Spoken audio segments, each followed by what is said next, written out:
All right. Yep, we're live, or should be live, or about to go live. it says we're live. Live. Just in case, will somebody type in there? There's probably about a 45-second delay, if not more. But if we're live, let us know. Yeah, we're new to this StreamYard thing. TR's was nice enough to set it up because I'm not good at this stuff. But if somebody could let us know if we're all good on the other end, that would be awesome. Yeah, I'm afraid to open up another window, but I will. But maybe I can do it on my phone. Well, someone's going to say something. Yeah, somebody will. It won't take but a second here. I'm going to look it up right quick and make sure we're live. There you go. Billy says all is good. So okay, yep. If there's someone you can trust, it's Billy. So. Yep. All right, cool. All right, we're going to kind of talk. I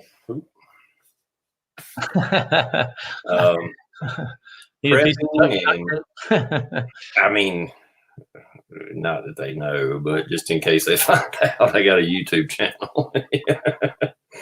Not that I do anything I'm really ashamed of, but anyway, talk a little bit about prepping. We'll talk about guns. We can talk about.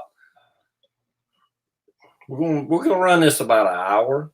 We're not going to try to prolong this too far unless we just get super into some subject. We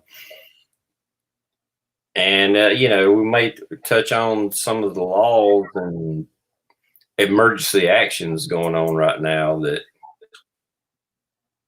are kind of affecting a lot of people. Yeah, I'd like to jump right into something that may be a little bit educational for folks, and that is when a governor of a state gives an order. Does that mean, and this is something that you're probably better at than me, but I mean, does an order mean that it doesn't mean it's a law? And forgive me because I was watching a Midwest. Well, he used to be Midwest Prepper. Now he's Guns Coast to Coast. But he was talking about how an order is really nothing. I mean, do you have to follow an order? I mean, what are the consequences of not following an order? Well, it's not a law. I mean, even even an executive order by the president is actually a order to Congress to enact something. And if they don't enact the law, well, he can't make law from an order. Now, he can do an executive order for agencies, and kind of order them to, I want you to do this. Oh, okay. Yeah. But they still have to kind of do it. You know what I mean? Right. So yeah. And that's the whole that's where you get the chain of command. You just keep blaming what you're doing on somebody else to justify the unconstitutionality of what you're doing, right? Yeah. Yeah. and I want everybody to realize, and unless I'm missing something, all these stay-at-home orders, shutting businesses down, blah blah blah. Me and Robert experiencing it here in South Carolina. That's not the federal government. That's the state government doing that. The federal government's not doing that. I mean, right now, hair salons are shut down. Businesses are being shut down between 5 and 8, depending on what kind of business it is.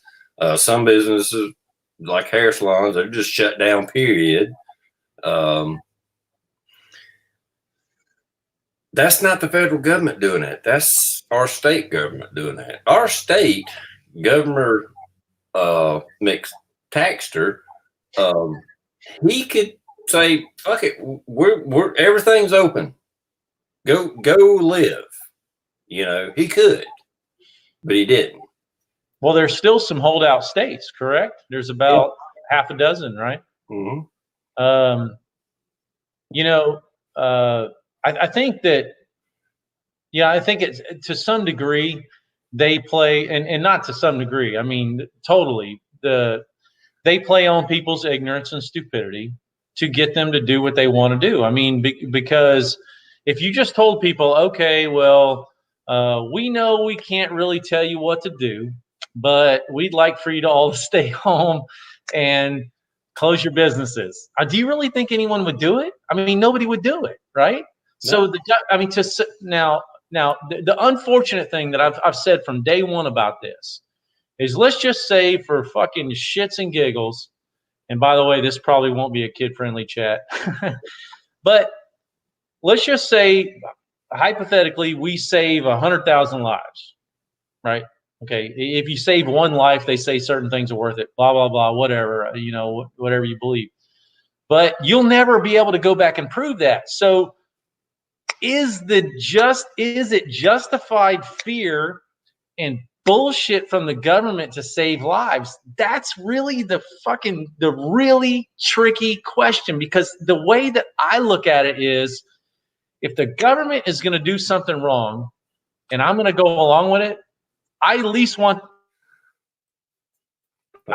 don't want to be that ignorant, stupid person that just does what the government tells me to do. I want to at least educate people and know myself, no, they can't do that, but you know what? It's smart. I'm going to do it anyway. You know what I mean? I mean, if this thing had like a 30% kill rate, a 50% kill rate, and people were dropping out like flies, I would actually get it. I would understand it, but what we're looking at,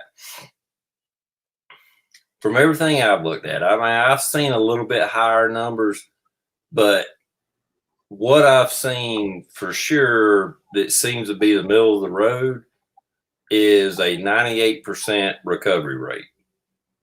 And even, I don't know how the radio stations, even if you listen to radio stations down where you're at, in case anybody don't know, me and Rob are like on the opposite sides of the state, but we're still in the same state.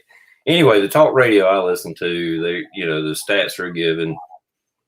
It's looking like, and internet, blah, blah, blah, 98% recovery rate.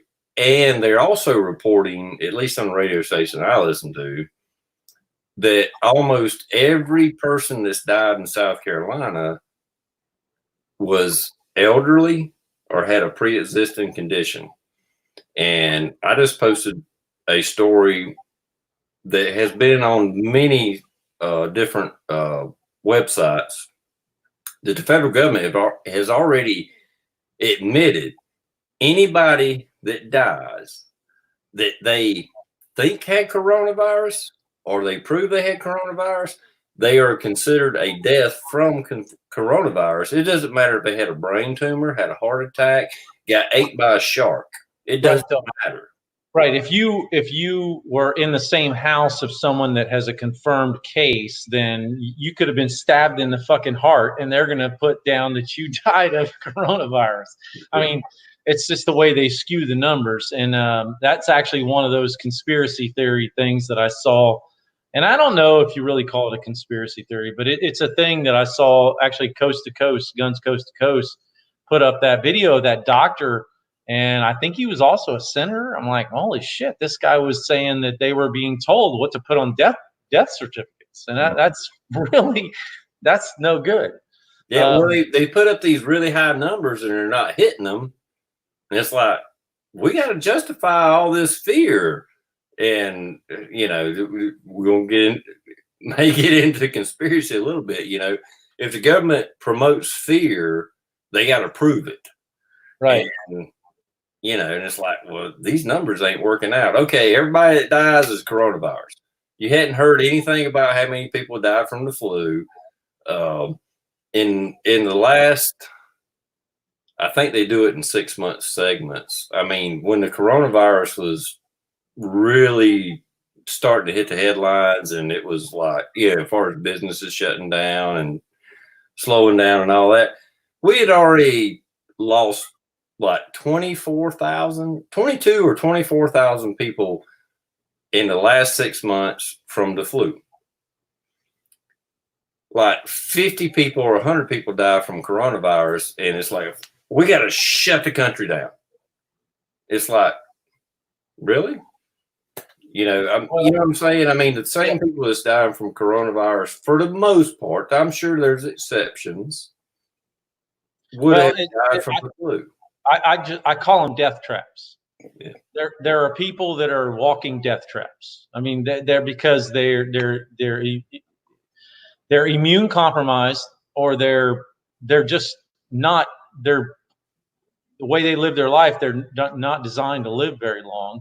You know, me being in this whole fitness thing the last 6 or 7 months, you know, I've come to terms with a lot of things that I was doing wrong, and it was probably going to end my life sooner rather than later. And there are so many people that are walking death traps. They're going to die of something. And if you look at the numbers, they're absolutely, these walking death traps are the ones that are dying for the most part. But, you know, some of those walking death traps are, you know, people that other people love a whole lot. So a number is a number to me. And it's just kind of, it's one of those weird, it's a tricky thing to have a conversation about. You know, you got to make sure you don't, you know, offend people and stuff like that. But I do totally agree with the government doesn't ever miss an opportunity. And what I really feel like is that you got all these people with agendas, you know, lawmakers with agendas. Well, this one guy over here is in the corner, and he's like, well, you know, we got this thing going right now that's got everyone's attention. Let's fucking do this, right? Let's run around the outside. And then you got this other dude, let's run around the outside. Let's do this, let's do that. So you got to understand there's a lot of evil son of a bitches trying to take advantage of this and to run something through or do what they've always wanted to do. And now's the opportunity. I mean, hell, you and I were young once, right? We never missed an opportunity. I mean, if we were gonna try to buy beer, you know, we was gonna look for the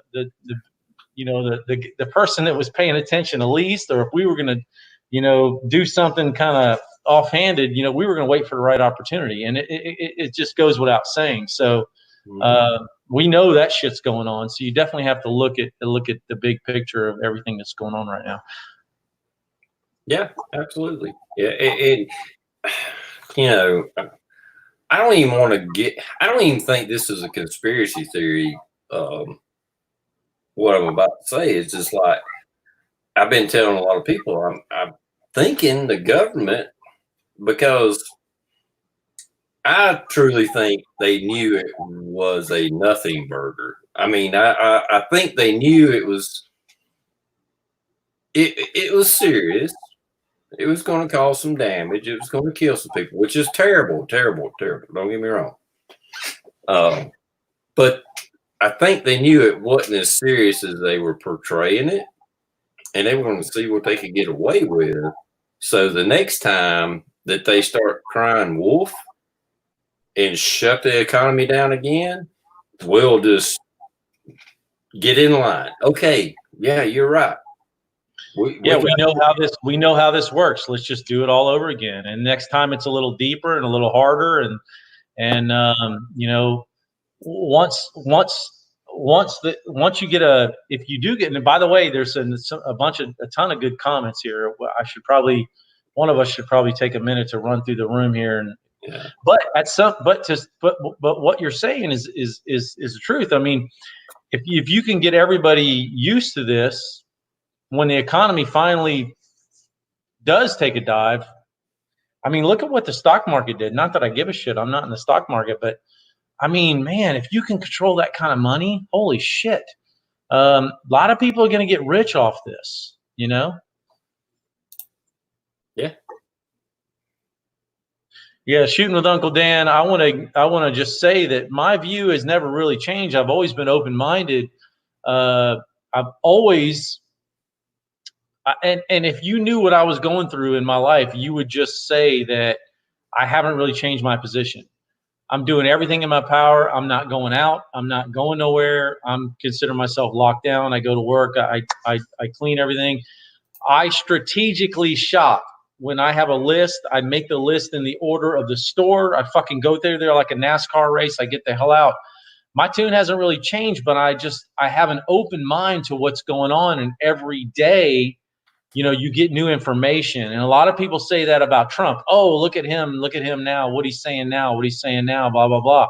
Well, every day with new information, you start thinking about other things. And I definitely think of conspiracy theorists or theories a lot because I enjoy them. It's a thinking man's game, right? It makes you think. I don't ever just like to go along with shit. I like to think about it and come up with my own conclusions. So I enjoy whatever I think is a conspiracy. And then sometimes I look at conspiracies and look at them dead in the face and I go, that's no conspiracy. That's legit. That's real. They're trying to do this. I mean, so that's what you get from thinking through all of this. So I enjoy the thought process. I mean, really, what, 3 months, 6 months ago,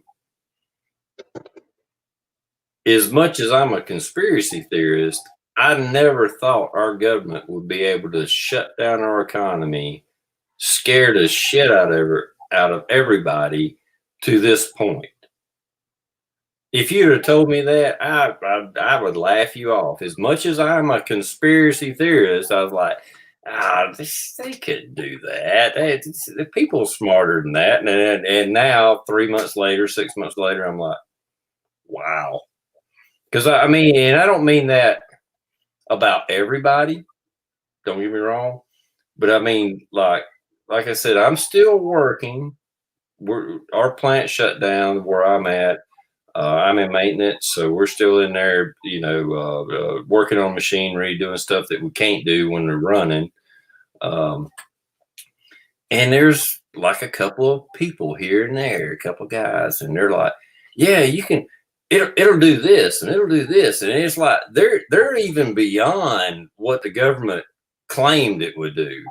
It's like, no, somebody can just like, sneeze and it'll stay alive for 90 days in the air right there. And you can walk into it. And I'm like, really?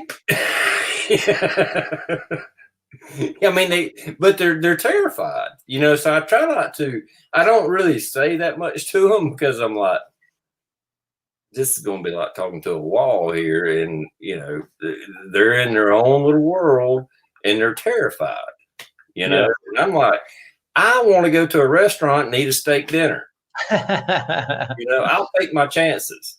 Yeah. Flu is more likely to kill me than this still. The numbers hadn't added up. I would die from the flu before I'll die from this. That's the numbers, Actually, the numbers are I will get killed going to work in my car before the flu or the coronavirus combined killed me. Well, and you're lucky you made it without being aborted, according to the numbers. If you really want to look at the big number, but okay, so yeah, and Uncle Dan followed up with the economy question, and there've been a lot of other people ask that: is the economy going to crash? Are we looking at a huge impact to the economy? I will sit here right now as a small business, and I will scare the shit out of everyone. The economy is going to take a serious hit off of this. There is so much money that's not moving right now, and we haven't even seen the effects of it yet. Everybody's treating this like a fucking vacation. These stay home at work people, answer one email every couple hours, act like it's business as usual. The unproductivity, it right now is going to have a huge effect. I have shut down all spending. I've frozen spending pretty much. I'm going back to saving. I'm going back to 2008 mindset, 2009 mindset. I'm looking at everything. Get ahead of this wave. The economy is going to suffer. These fucking checks that are coming ain't gonna do shit except put us deeper in debt. I don't mind putting a little bit of fear in everybody, but I'm telling you guys right now, get ready for some serious aftershock from this shit. Serious. Yeah, absolutely.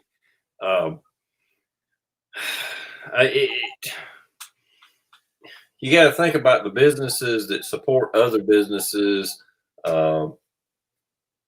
even me going out to get lunch at a restaurant, okay, I can still go to a couple of fast food joints and go through the drive-through, but it's not really. It's kind of keeping the big chains afloat a little bit, but what people don't understand is most people in America are actually employed by small businesses. I mean, I work at a big plant. Don't get me wrong. We got over 800 employees. Yes, that's true. It's a big place.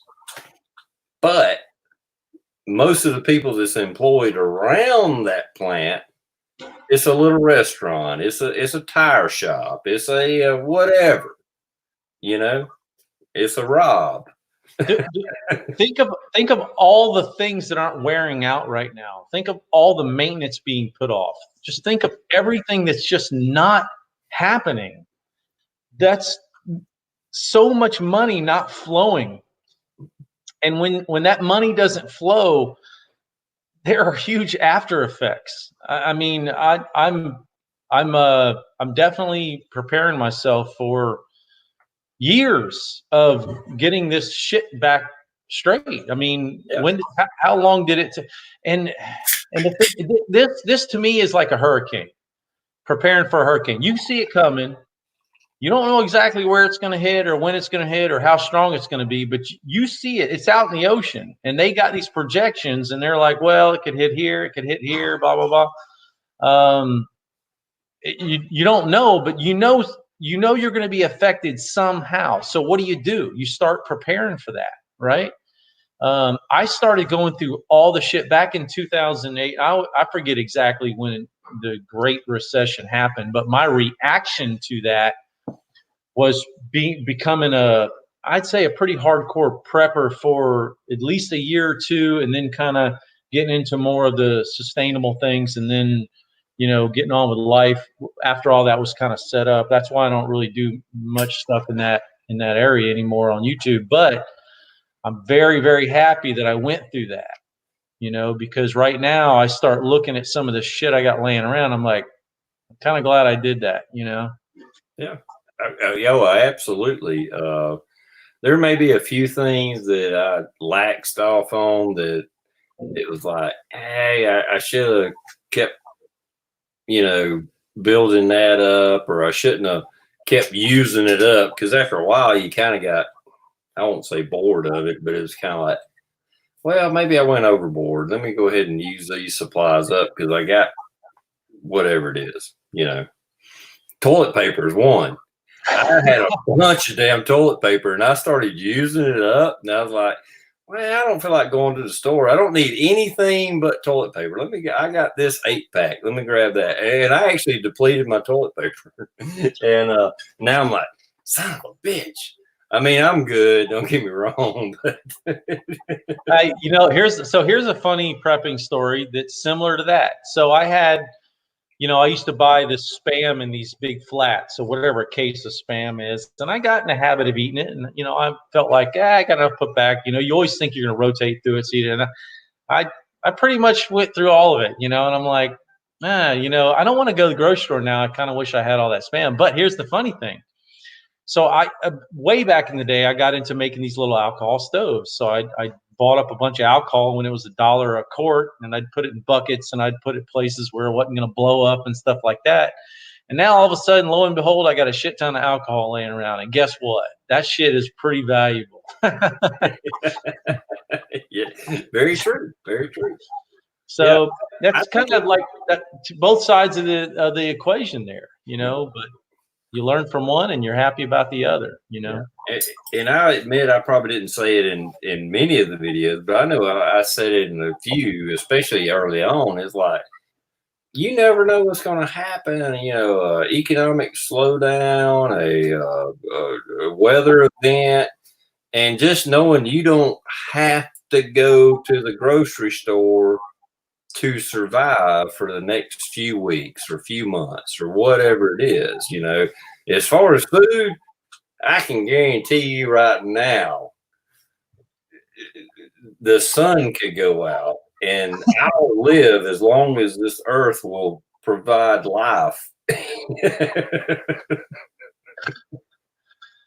Yeah, I put back the long storage food and everything like that, and you know, I most of that stuff's pretty cheap anyway. So, I mean, I look at it as, we've had this conversation a long, long time ago. When you buy insurance policy every year, fuck, I spent probably $20,000 a year in insurance just between my business. That's probably more like 30,000.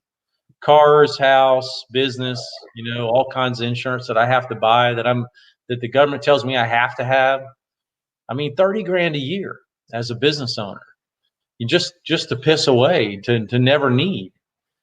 So for me to blow a few $1,000s on preps is really, I don't know, it just kind of makes sense where some people maybe don't understand it, but it is just insurance, not no big deal.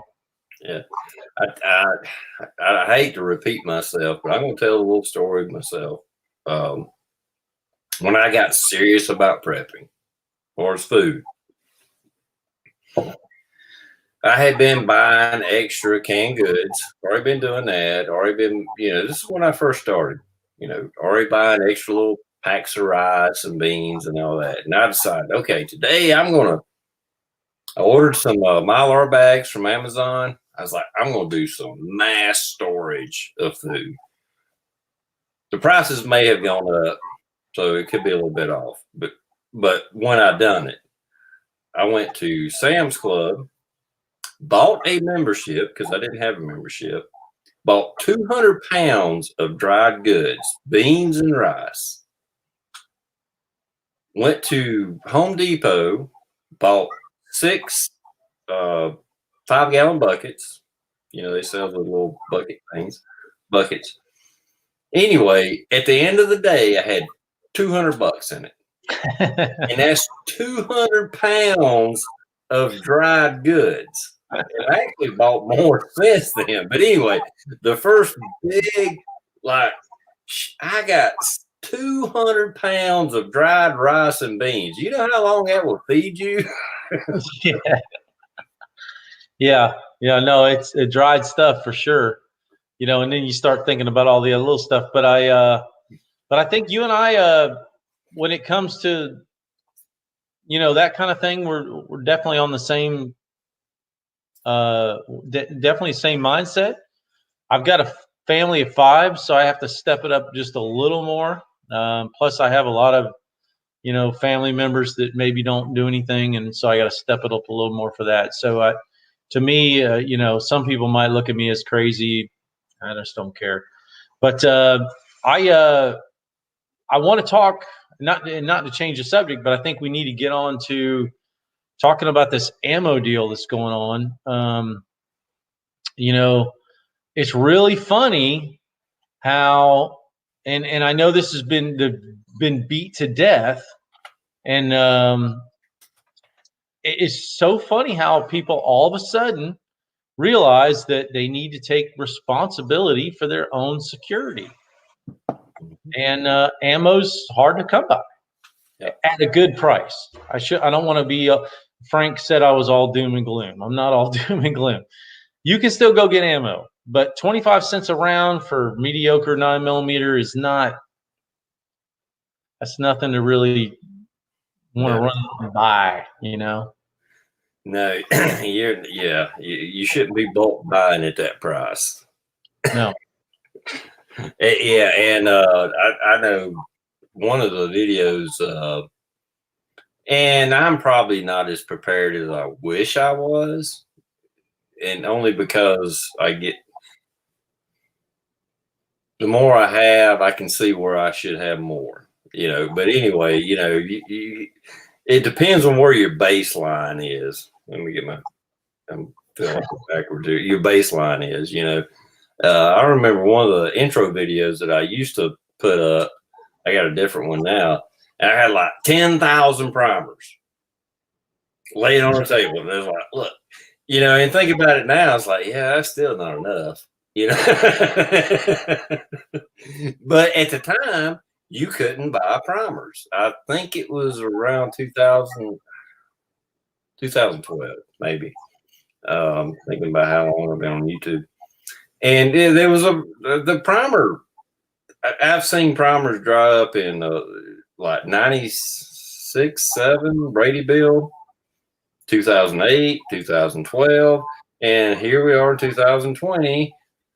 You can't buy ammo again, almost. I mean, almost.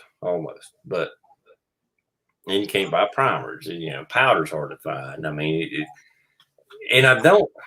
You would think most gun guys already got enough. I guess it's just new gun owners. Well, you know, I think what happens to some degree is the ammo flies off the shelves, and then when that happens, people start thinking, well, what are my options? Well, my options is to start reloading, and then all of a sudden the wave of reloading supplies goes, and when it goes quicker, you know, because I don't know if there's as much. I don't. It's the question that I don't know if anyone can answer. I don't know why when I think, and somebody actually made a comment in one of my videos. When primers go, then all of a sudden all the primers go to the ammo manufacturers, so they get first dibs to make ammo, and then so primers take longer to get back to us, and that's why reloaders say, I need to buy all the primers because I know it takes 2 years to get the fucking primers to come back. Yeah. And so we hoard them even more, and we, you know, and so maybe that's what's going on. I mean, it's a natural market. Well, it's definitely a supply and demand. I mean, I've worked in manufacturing for 20 years now. You only make what you can sell. You know, you don't really make extra. You might a little bit extra, but not a lot. And when the demand is here, well, that's what you make. That's what you're geared up for. That's how many employees you have. That's how many machines you have.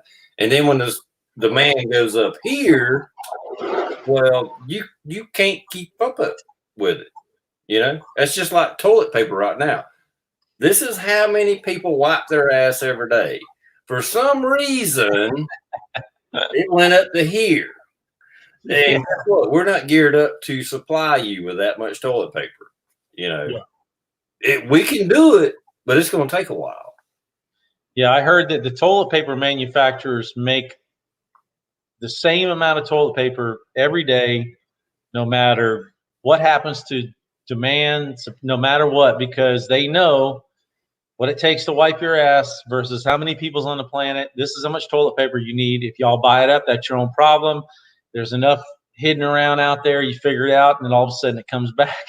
I mean, that's the most efficient way to run a manufacturing operation. If I could run my guys at exactly 40 hours every week, I could be the most profitable if I knew I could just do that for the rest of my life. You know, it would be very profitable because predictability is profitability, you know? Mm-hmm.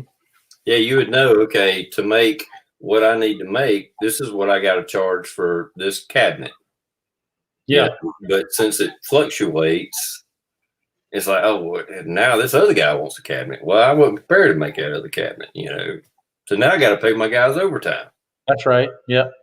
And with the added manufacturing, it comes inefficiency, which is where all the money goes into inefficiency and doing things twice and making mistakes and blah, blah, blah. Yeah. But if anybody's never been in manufacturing, I don't care if it's ammo, toilet paper, anything to that nature, anything like that. Guess what? There's machines, they run 24 hours a day, 7 days a week. That's all it can make. You know, I mean, if the market actually went up to where they needed more, okay, we've got to get more machines. But if they buy more machines and they know the market's going to come back down, they're going to lose money.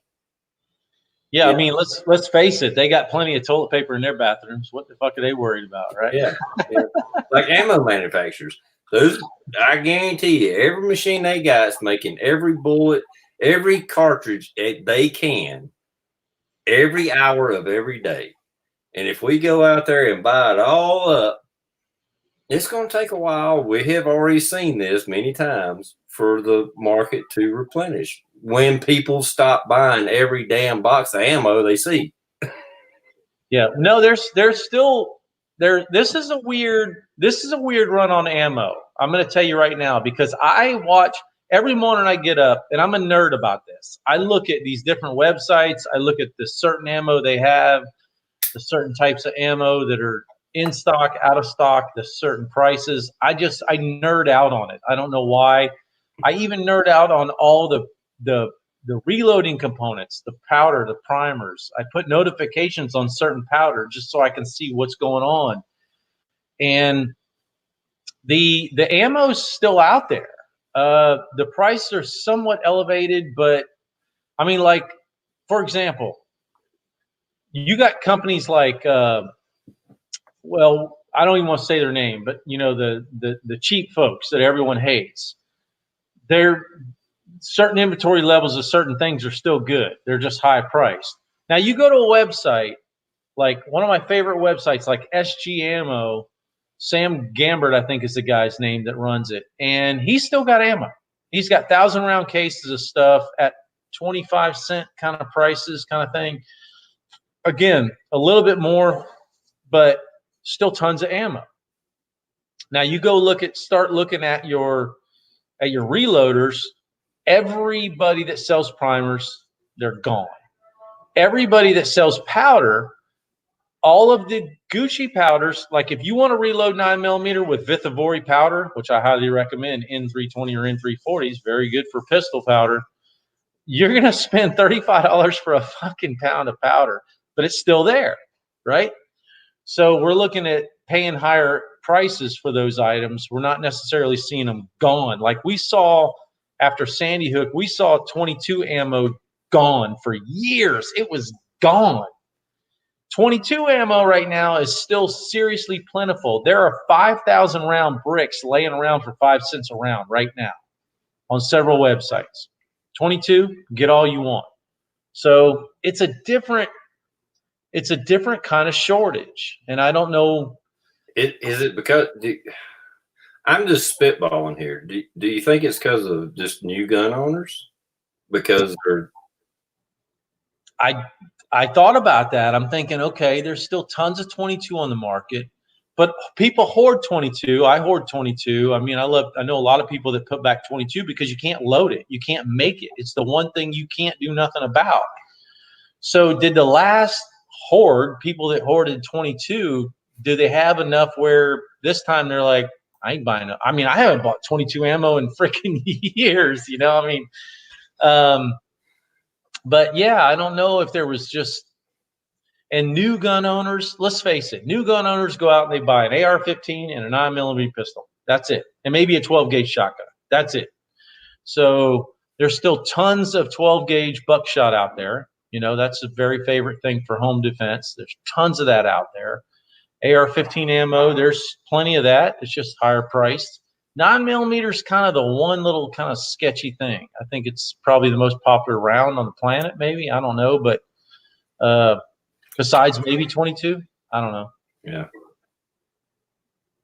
Well, 9mm is definitely the hot ticket, no doubt.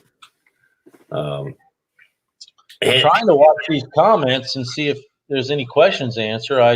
I'm sorry if I'm missing everybody out there. I appreciate all you guys out there. We never did a rundown, and it's probably too late to do that now. We done lost track of everybody. But I see all. It kind of hit me while you was talking. I was like, let me throw up a couple of comments. I am watching. Yeah, and yeah. I see all the good people out there, all the normal people. So it's awesome. But I attribute a lot of it to new gun owners.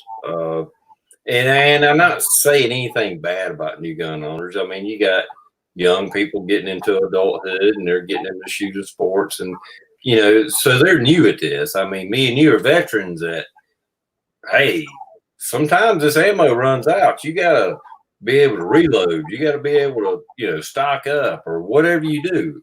You know, so we kind of, me and you are probably prepared for a little bit of a slowdown or a shutdown of the ammo market. And these new people, maybe they're just, they're new to it, or it could be, and I am guilty of this. Stock way up and start diminishing the supply because you get lazy, because it's like, it's just right there on the shelf. I can buy it anytime I want. You get complacent, and then all of a sudden it's gone. It's like, oh shit. Yeah. I did that with one of my powders, and I'm not going to say which one it is because I don't want anyone to make fun of me, but I'm like, man, how did I let that go? But it happens when you have so much of one thing. You're just like, oh, that'll never run out. Yeah. And then you look and you're like, where'd all that shit go, Yeah, and I think I seen a meme on Facebook, something about the toilet paper running out, and it's like, now all you fuckers know what we felt about when 22 left the shelves. Yeah, exactly. Yeah. Hey, Kelly says hi. But yeah, I don't know. I don't know if everyone was just so well stocked up. When I started seeing ammo fly off the shelves, and keep in mind, guys, Walmart was not there to save you this time. Walmart got rid of all their popular ammo. What was it? It was been gone 2-3 more months ago when they finally did final markdown. Walmart was the biggest seller of ammo retailer probably there was, and they were not there to save you. And it still didn't run out. So I think the reloaders are the ones that are really going to scrounge for a long time. So here's what I've decided to do on the competition side. I'm like, okay, I quit shooting 40 cal. Well, guess what? I might start shooting that again, because that's what I got. Whatever I got laying around, that's what I'll do. But I have plenty of 9mm bullets. But if this shit plays out too long, with the primers, the main thing, I'll just do what I got to do. So. Yeah. I mean, you don't want to deplete your stock, but you got to weigh it out. Which one is going to hurt you the less until it comes back? I mean, it's going to. It's going to come back. But yeah. When? Well, that's the big mystery, and that's the thing. I think primers will be the last thing to come back around. Yeah. I mean, I still have 1 or 2 boxes of primers, small rifle primers. It's in a white box, and it actually says for commercial sales only, not to be sold, whatever, blah blah blah. They were so desperate to get primers out at one time, they started putting that on the shelf. It said not for private use, commercial only. Manufacturing. We don't give a damn. Here, I found it. Here, you can buy it. I'll sell it to you. I have military grade primers that are all in white boxes too. Maybe that's a military thing. Who knows? And it could have been a military surplus. You never know. They decided not to make it, and they just put it on the open market. That's what these are. They're the I can't remember the number. They're CCI 500s, probably. Yeah. They're CCIs, the hard primers, for light striker hits where they don't go off when you chamber around.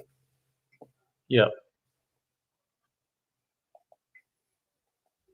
Yeah. So what's the what else should we talk about? I mean, we kind of, I don't know. I mean, let's talk about what do you what's your first, like, what are you thinking about long term having to deal with as far as this goes? I mean, let's just say you keep, your job is fine, manufacturing picks back up.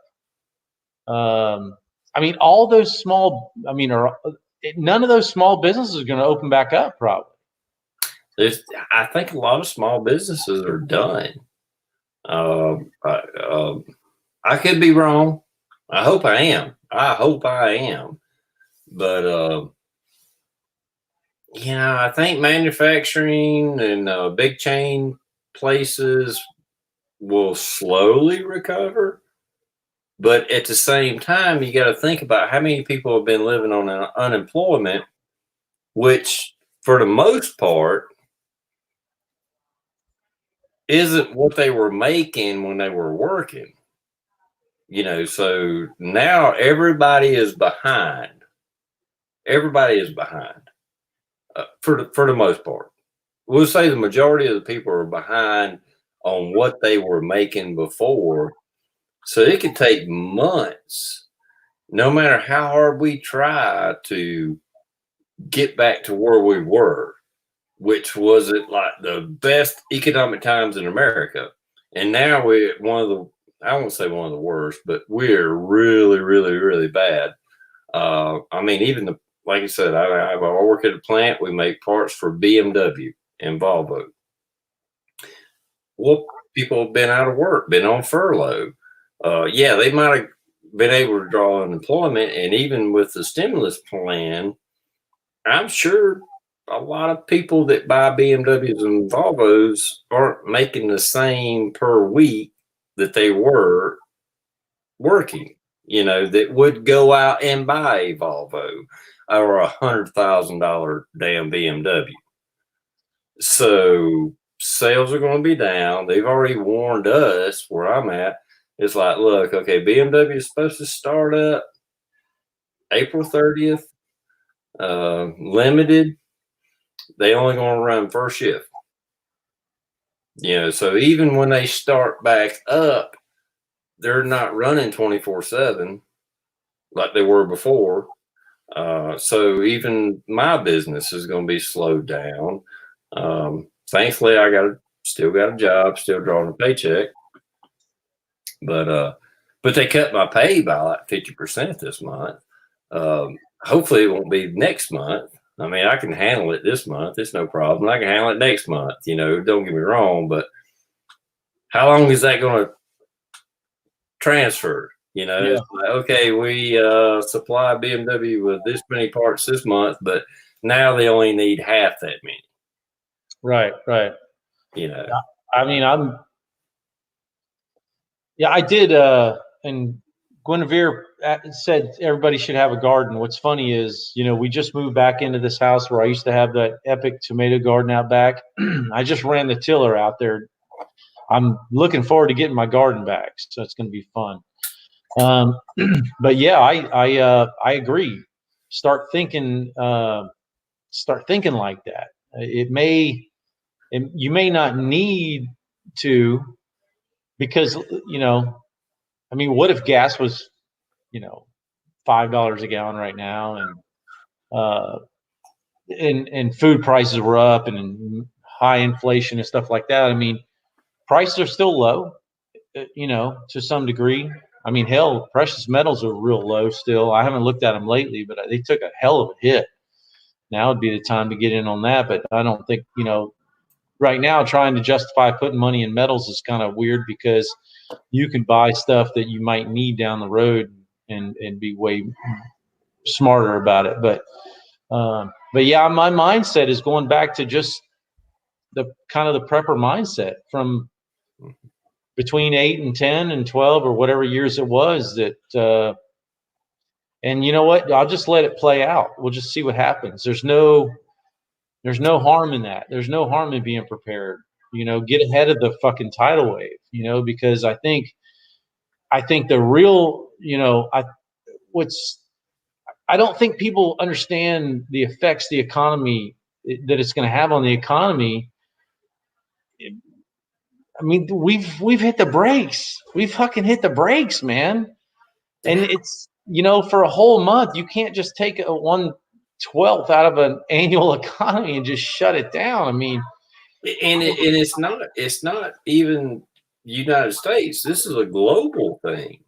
This is one of the reasons. I mean, I hate to keep going back to it, but I'm just going to use it as an example, like BMW.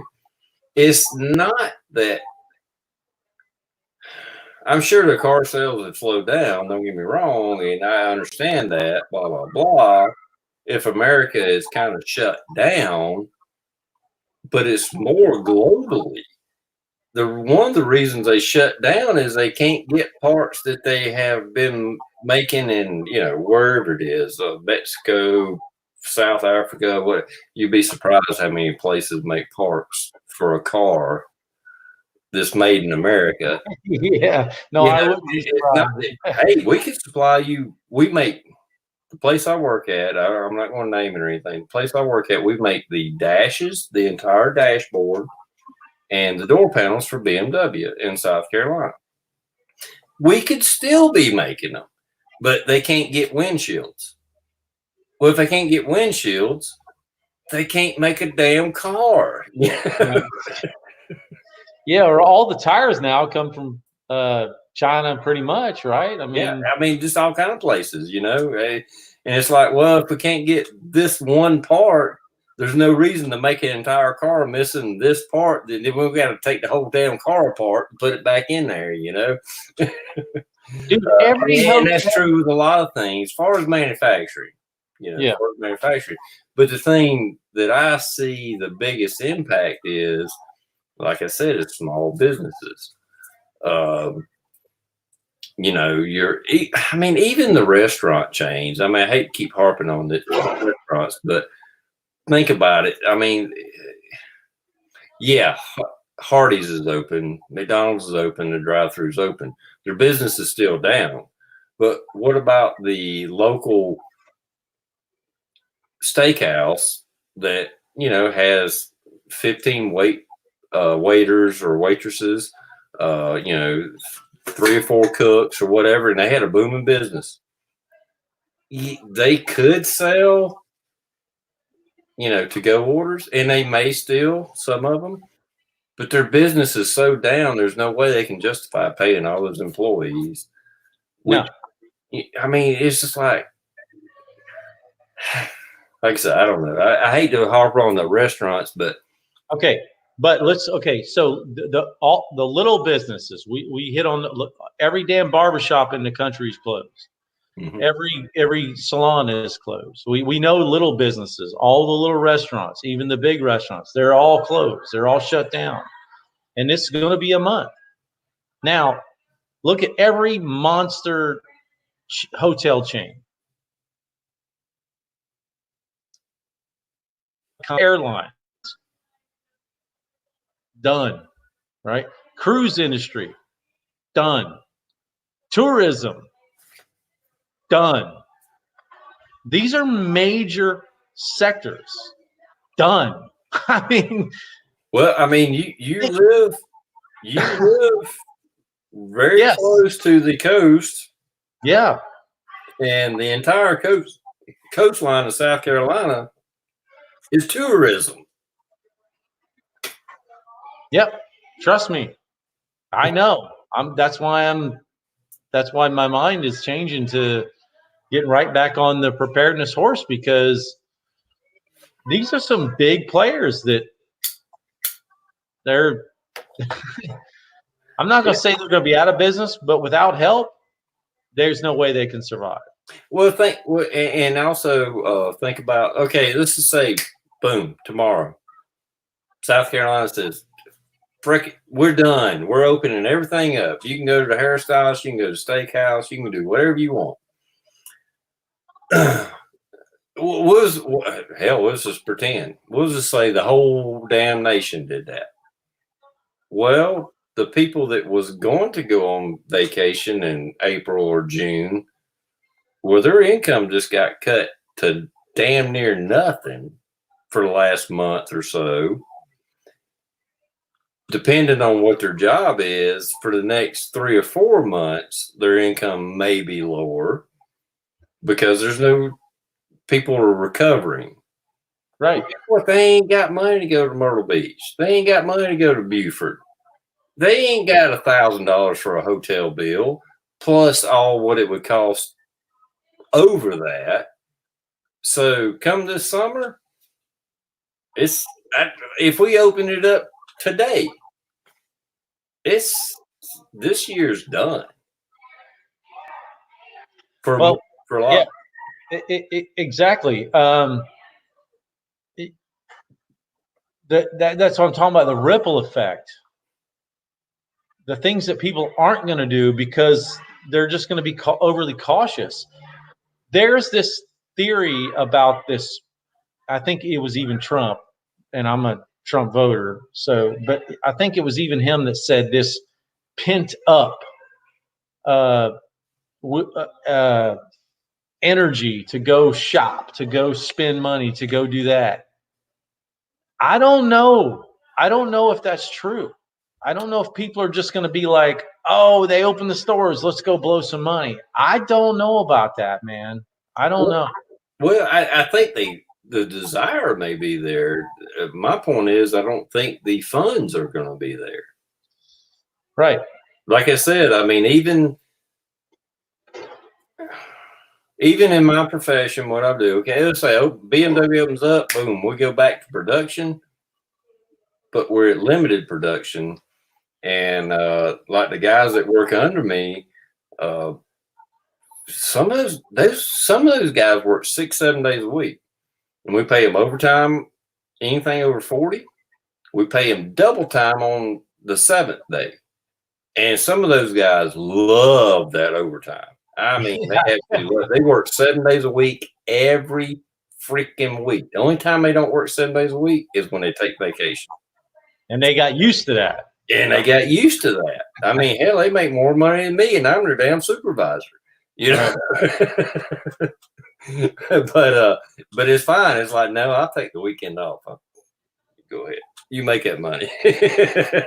But you know, when we get back, like I said, my boss has already alluded to all of us. It's like, look, we're going to be running a limited schedule. We're probably not going to run the weekends. You know, we'll run first shift, and that's it. We're not going to run 24/7.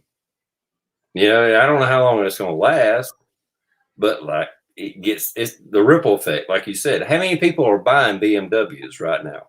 How many people are going to be buying BMWs next week? Well, every dealership I drive by is fucking closed. So exactly, you know, and the people that could buy them, they've probably been on furlough. You know, they wouldn't even making a damn check. They might have applied for unemployment and got a little bit of crumbs, but they're not thinking about buying a brand new BMW even next month. Now, a week ago, I was hoping. It's like, okay, if they want to do this for about 2 weeks where they kind of shut the country down for about 2 weeks, we probably can recover from that. We'll bounce back. Right. I agree. Yeah. But then it's like, okay, now we're going to go to April 30th. And all these states, including ours, is like, oh, we got to do emergency powers and shut everything down. Non-essential. You don't need a haircut. We're going to shut all the hair salons down. It's like, whoa, whoa, whoa, whoa. What the fuck are you doing? Well, the gyms too. Like, you know me, I like going to the gym. Every gym in the fucking country shut down. And basically what they've had to do, the email I got says we're suspending your bank draft. So they got no money coming in. You know, they legally, I guess, if they can't let you come in the door, they can't take your money. Yeah. I mean, a lot of these smaller gyms, they're done. They won't even open back up. Mm-hmm. Yeah, absolutely. I don't think people realize, you know, not that it's a cure, but the reaction is going to cause more damage than the disease itself. And that's the bottom line. Yeah, that's that sort of double-edged sword kind of where you really start thinking, you know, do we let 100,000 more people die to save the economy, or do we just all suffer? You know, it's tough, man. It's a tough decision, and not like it's ours to make anyway. We just get to go along for the ride, but it's a tough thing to think about. You know, I understand. I think, and this is just okay. Let me just. I think it was good to put out cautions and tell everybody to be, you know, a little bit of the social distancing, and yeah, I kind of get that, but you know, don't shut down 2-year-old birthday parties. Come on. But you know, what are we at? Like 7,000-8,000 deaths from coronaviruses that we already found out that the numbers are fudged. And there's already been like 24,000 people died from the flu. Last year, 62,000 people died from the flu. We didn't shut the country down for the flu. Why are we shutting it down now for 7,000 deaths? It could end up being 20, 30, 40,000 people. Last year, we lost 62,000 people. The only thing I can think of, I mean, they're treating this like a mass murder, basically. I mean, it's a reaction based upon the numbers are elevated based on, it's not just the flu. You know, it's the rate at which you can catch it is elevated. The amount of people dying from it, you know, percentage wise, that's, and left unchecked, it could be enormous, right? But that's the number we hopefully never get to see, and then everybody gets to argue about it, and then we all tell each other to fuck off and then go about our lives. But at the same time, you know, we kind of just have to go with what we've been dealt. You know, I like I said, I mean, just getting back, I think it was good to be cautious about it and to warn us about it. I appreciate the government warning me, hey, this virus is out here and it could be serious.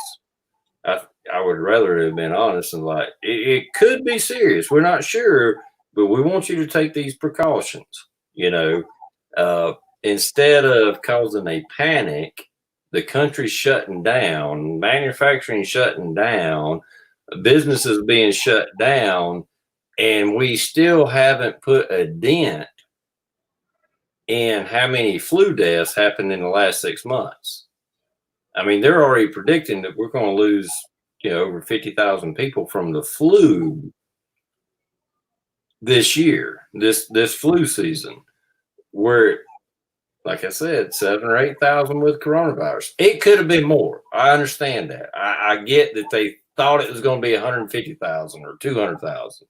I get that, but I think it was a little bit of an overstep. I think they overreached. I think they reacted. I guess it's one of those things like, you know, it's better to be safe than sorry kind of things. But so what you're saying is we need a Flu Lives Matter bumper sticker now. Yeah. I mean, think about it. When I said something about me driving to work every day, I drive. I'm still working. I drive to work every day. I drive 38 miles one way to work and 38 miles one way back to the house on the interstate. I got more chance of dying going to work than I do from the coronavirus or the flu. Yeah, because over 50,000 people die a year, you know, in car wrecks. Right. No, I you know, and they tell you to buckle up too, and that's a law. So yeah. I'm trying to save you there as well, you know. But is it worth it? I mean, how many seatbelts kill people every year? I mean, I'm sure there's a number, right? I mean, there's got to be a number of improperly used seatbelts that actually kill people. I mean, even though it's small, but seatbelts do save lives. I mean, so that's just kind of one of those things that I don't agree with, but I agree with. You know, yeah. You know, I mean, once you get into the mentality of using seatbelt, of course, we grew up when you didn't use seatbelts. But once I got into the habit of it, I wear my seatbelt. I'm a seatbelt guy. Don't get me wrong. I made a video the other day I didn't wear a seatbelt, but I did that for effect and on purpose, you know, because trust me, I wear my seatbelt. But if you know, nothing else, I mean, this is like, well, fucking car racers, NASCAR, they wear seatbelts, you know. They don't do it because they want to. They know they hit that damn wall. This may help save my life. Yeah, exactly.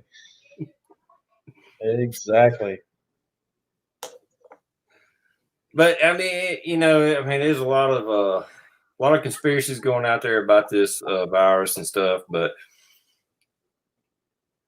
in the end, right now, I think we have to, and it could be on a voluntary basis. You know, I could understand businesses saying, "Hey, if you feel safe coming to work, come on into work. We're open." And if I go into a business and they're understaffed because people are worried that they're staying home, I get it. And I would be more than happy to be patient, to be waited on, stand in line a little bit longer. If I'm willing to take the risk, the employees are willing to take the risk, I think we should open the damn country up. Now, if somebody wants to stay home until they feel safe, fine. I get it. You know what? I support you there too. You know. Yeah, and I said I left a comment on someone's video. I can't remember what it was, but if we had a libertarian president, he would come out one time and he would say, "There's this virus. It can kill you. Be careful. Here's a list of things to do. Good luck." And the country would just stay up, and people that were dumb would die, and people that took precautions would live, and that's just the way libertarians roll. I mean, you basically, it's up to you, right? I mean, maybe I'm being extreme by that, but I just, that's how I live my life. Give me all the information, don't lie to me, and let me decide. It's my life. Yeah. If I want to risk it, I mean, there's the things called like bungee jumping, skydiving, water skiing, motorcycle racing. They don't exist because they're perfectly fucking safe to do. Yeah. Yeah. No, you're right. I mean, there's dangerous shit. It's like, this is fun, but it could kill me, but I'm going to do it anyway. And that's your right. Yeah, no, that's definitely one way to look at it. No doubt about it. The government gets involved a lot of times, and it's just because.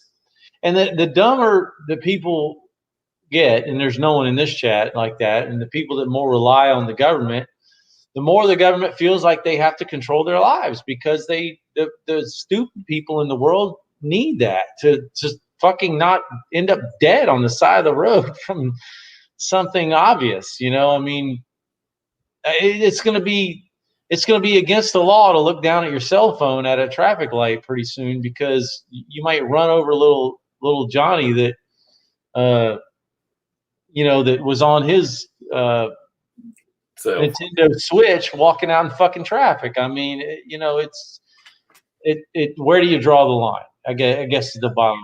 That's the bottom line is where do you end this for the greater good bullshit, Well, I shouldn't call it bullshit, but you know what I mean.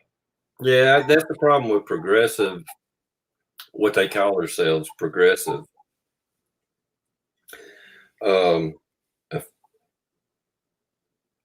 Government people, they somehow sold the bill of goods that we're here to protect you.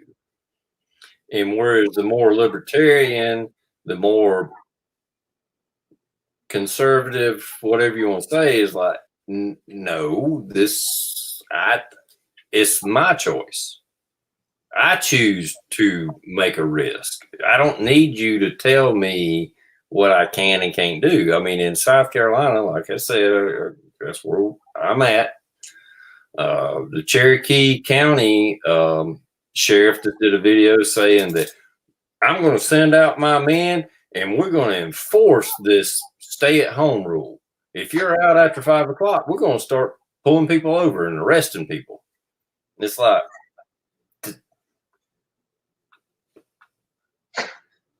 do you know you swore oath to the Constitution? It's not up to the government to protect me. You know what? Well, I take it back. It's up to the government to protect me from foreign invasion, things that's out of my control.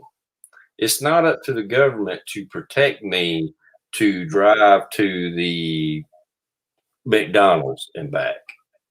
That's not the government's job. Yeah, no, I think we definitely both have the same mindset. I will. I don't know if I said this earlier, but it was somebody that said they would turn in their guns If somehow you could guarantee there would never be another gun death, and I mean by cops, suicide, whatever, not one more. If you could guarantee there wouldn't be one more, I'll turn all my guns in. But you can't. But that's the conundrum, right?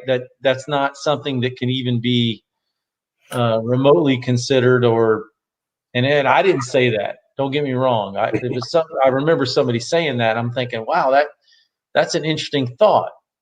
Well, the problem with that, of course, me and you both know, is when the next day after everybody turns in their guns, when they're guaranteed safety, the government turns against us. That's the whole reason for the Second Amendment.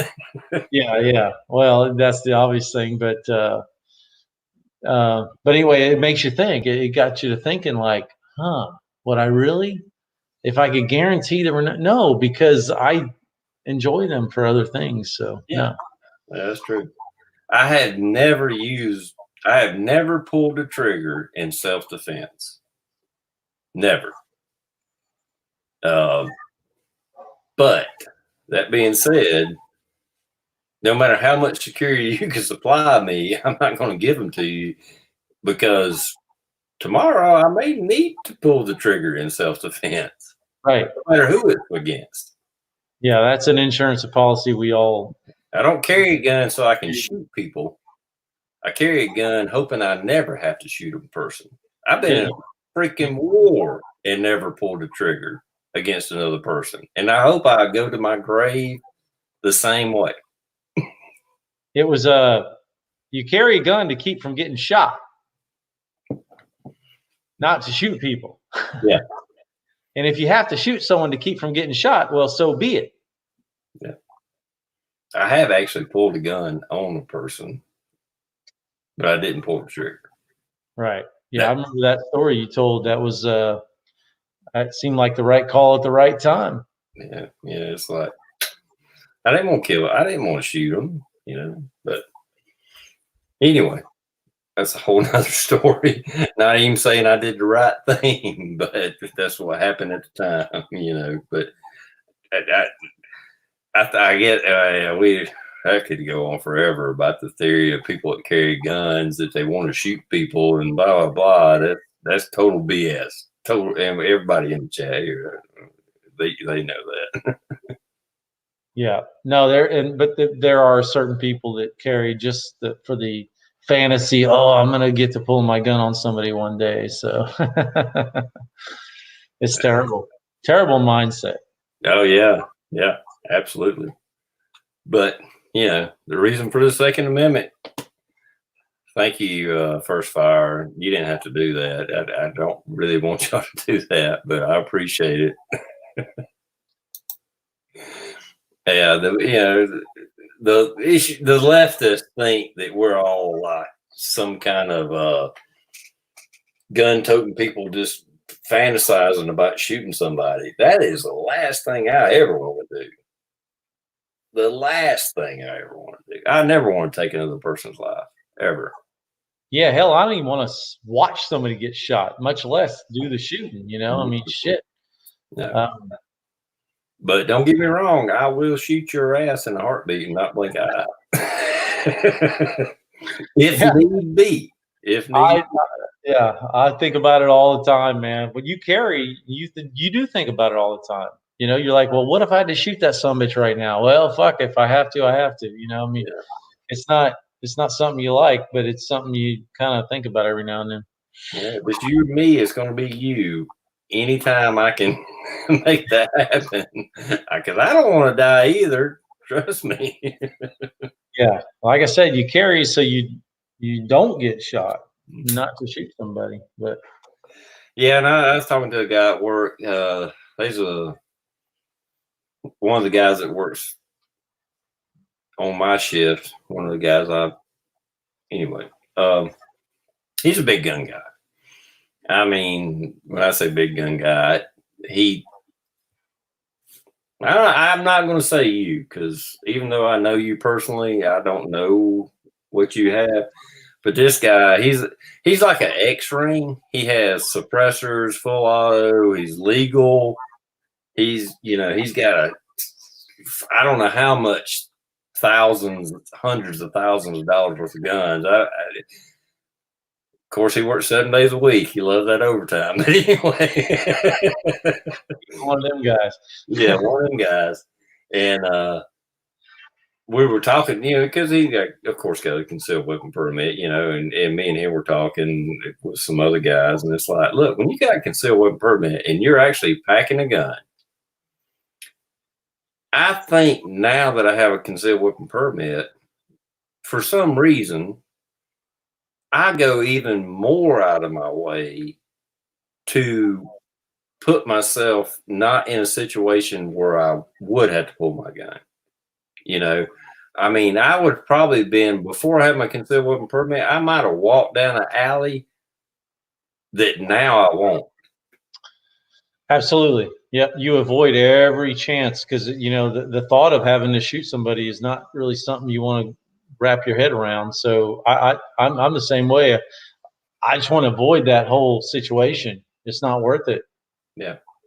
Because, when you wasn't thinking, you didn't have a gun on you and you were like, this is probably okay. I mean, the chances of me getting mugged here, blah, blah, blah, is so low, and you're like, a little bit timid, but you walk down it. But then when you got a gun on you, you're like, well, if somebody comes out, I might have to shoot this guy. And it just changes your whole perspective of, oh, no, I'm going to avoid this. I'm going to walk around the block. Yep. Absolutely.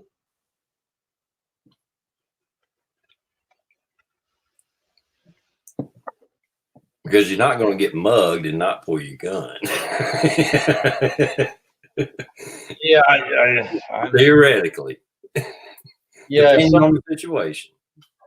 Yeah, it's a tough call. I'm going to gauge the person's ability before I decide what I'm going to do. But I mean, if a guy gets a drop on me and has got a gun literally pointed at my face, I'm not going to do nothing. I don't want to get shot in the face. It's a tough situation. Yeah, but if you think you can get work done, you're gonna do what you got to do. You gotta live like it just changes the dynamics. Yeah. Oh, yeah, absolutely. Yeah. I don't think any of us want to be in that situation. No. Well, anyway, it's been a little while. If you want to end this. Yeah, whenever. I'm cool right now. But the big question is, are we going to do this again, man? I think people might enjoy this every now and then. All right. Well, okay. We'll talk about it. We'll consider it. Yeah. Yeah. I mean, I could probably do right now. I could probably do every 2 week kind of thing. Maybe right now I could do it any night of the week, but next month it would, if things get back to normal, I could do it every 2 weeks on the weekend. All right. Well, we'll just let everybody know that we'll do it again at some point in time. Is that cool? That sounds good. We'll get some other guys in here and let them give us their opinions. Yeah, it's always nice. It's always, everyone has a different point of view, and what's going on right now is something honestly we've never seen. We're going to look back on this and go, oh, I remember I was alive during that, this and that and the other thing. So certain people see things differently. It's always nice to have a different point of view. And I'll apologize to everyone on the side chat that I might have missed everybody's point of view or comment. Sometimes when there's more people on the chat, there's more downtime to read them all. But when it's just two people, sometimes it's tough to keep up with them. So cut us some slack on that. Yeah, normally I try to do a lot better job, but being it's just me and Rob, it's kind of hard to. I mean, I'm actually reading them, but as far as trying to type and respond, it's a little harder to do. Yeah, we got a good audience. I don't know how many people's in here right now because I don't have YouTube open. I don't either. I have no idea. But looks like we had a good crowd and a lot of the same old names. which is Yeah, good. that's a good thing, man. I see all the good people. I mean, it's pretty cool. I so I guess we'll wrap it up. I mean, the main thing I'm doing is just 50 something people watching. Wow, that's pretty cool. Okay. A couple guys put in the comments.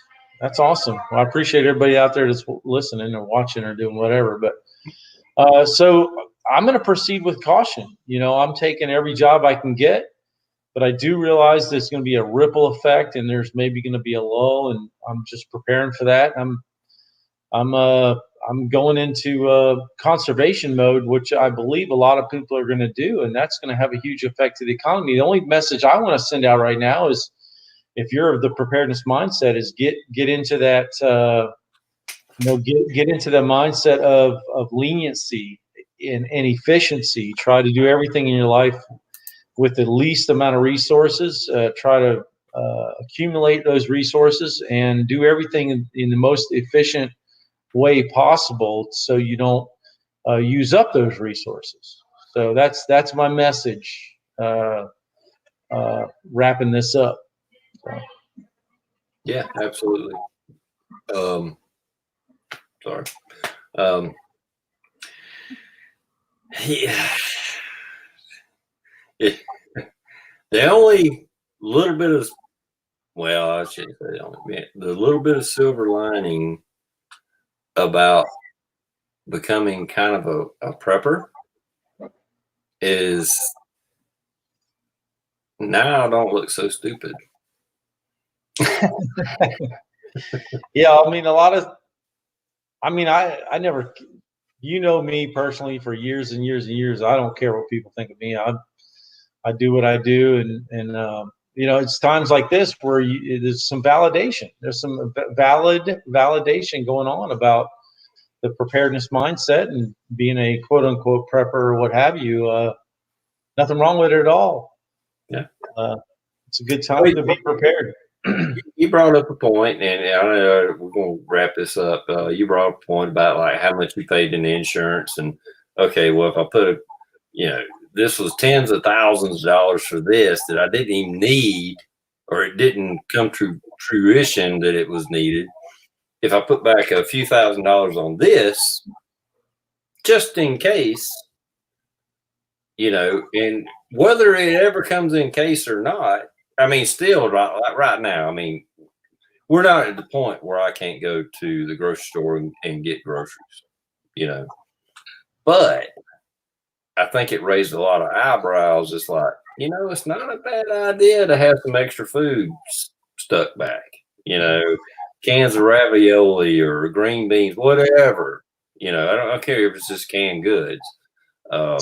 It did kind of justify that a little bit. I know when all this started happening, that was one of the things I went back to my earliest videos where I started prepping.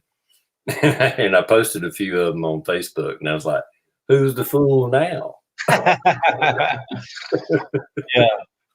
Yeah, just not having to go out in this mess, Yeah.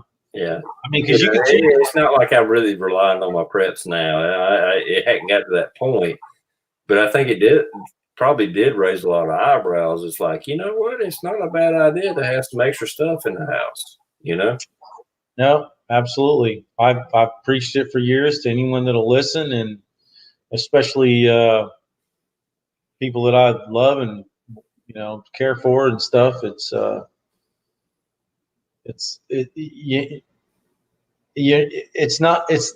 There's no downside to being prepared. No. None. That's the only thing I ever try to tell people. Find me a downside. Yeah. And I'll stop.